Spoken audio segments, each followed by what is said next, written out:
Hey guys, happy second to the last week of school. Before we get started today, a couple reminders. First of all, there will be no summative assessment, no test or project at the end of this week. Just 4 daily lessons that you need to complete this week.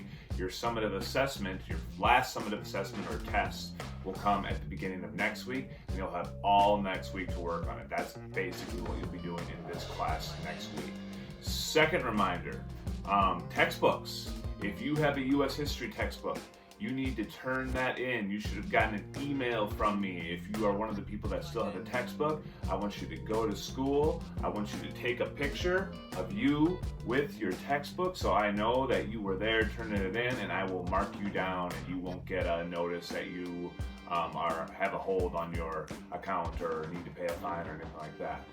Third thing, grades. If you want to receive a letter grade, you need to email me. So right now, anyone who has not emailed me is on track to either get a P for pass or an NG for no grade if you do not pass the class. If you want the letter grade, if you got an A or a B or a C and you want that grade reflected on your GPA, you need to send me an email before the last day of school or on the last day of school that declares that desire. If I don't get an email from you, you will get a P. And if that's what you want, don't send me an email. So remember, this unit that we're doing is about modern U.S. history. So at the end of last week, we were looking at immigration.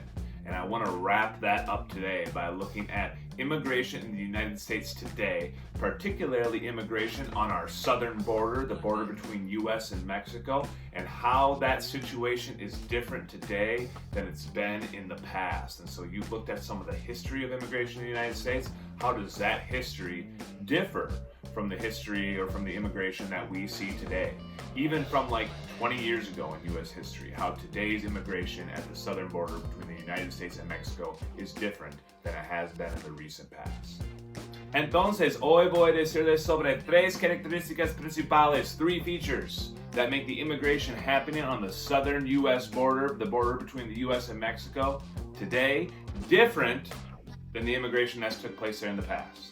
And the first feature is where those people are coming from. So if you go back 20, 30 years, usually the vast majority of the immigrants that have arrived to the United States from the South are from Mexico.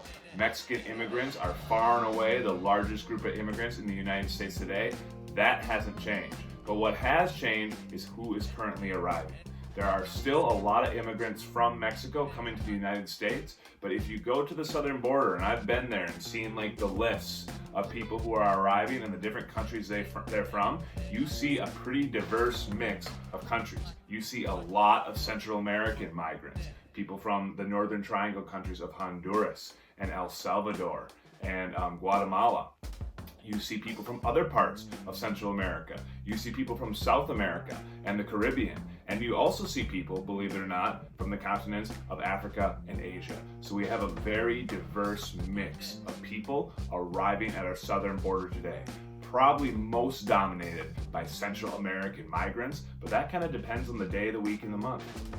A second characteristic, una segunda característica que nos muestra una diferencia entre el tipo de inmigración que estamos viendo en nuestra frontera sureña hoy en día is how people are arriving. And so again, if you go back 20, 30 years, most people who have not been approved to immigrate to the United States by the U.S. government are trying to cross the border without being caught. They're coming through illegally. They are not documented, and they do not want to be caught by Border Control. They want to sneak across the border undetected and try to live and start a new life in the United States of America without the U.S. government ever really knowing that they're there officially. Because if the U.S. government knows that they're trying to come across illegally, they'll send them back across the border. The difference with people arriving today is that many of the people who are arriving here who have not been pre-approved to immigrate to the United States aren't trying to do so in the dark of night. They're not trying to go undetected. They are arriving at points of entry. They are arriving at the border and looking for Border Patrol, turning themselves in and hoping to be discovered. And the reason that they're doing that speaks to the third characteristic that I'm going to tell you about, which makes their situation very different from the situations of many of the migrants from 20, 30 years ago. La tercera característica, the third feature of today's immigration that I'm going to tell you about today that makes it different from the immigration of the recent past at our southern border is who's arriving. So if you go back 20, 30 years, most of the people who are arriving illegally in the United States from Mexico can be classified as migrants seeking economic opportunity. They're usually young men who come to the United States in search of jobs that are going to pay better than the jobs that are available in whatever part of Mexico they happen to be from. And then oftentimes they're using part of that paycheck to send back home and support their families, support their wives and children and parents and primos y tios with their job in the United States of America. Those people are still coming today. However, the group that dominates or characterizes the immigration that takes place at our southern border today is very different. It's not young men seeking economic opportunity, it's families seeking asylum.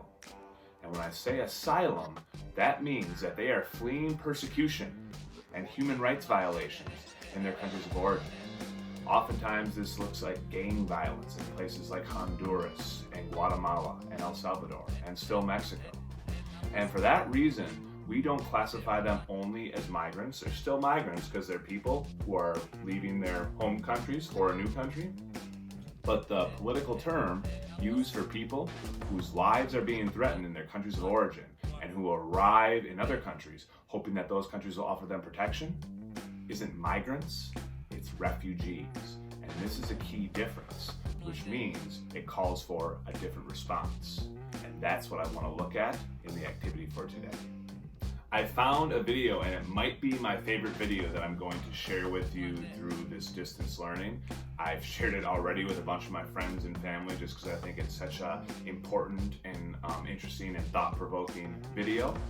And it's a great synopsis in only 22 minutes of what's going on at our southern border, the reason that people are coming, some of the different challenges and struggles that they face on that journey and upon arriving to the United States of America, and also the debate.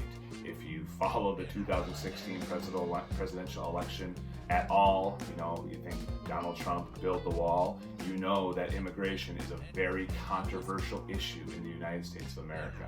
And I think this video can really help to inform you about the exact situation and facts that are happening at the southern border and will allow you to be able to shape your own opinion on this super important issue in that way. And this video does a good job of showing some of the different groups that have different opinions about what we should do about these people who are arriving seeking asylum at our southern border. So watch the video, answer those questions. I hope you enjoy it, and I'll see you mañana.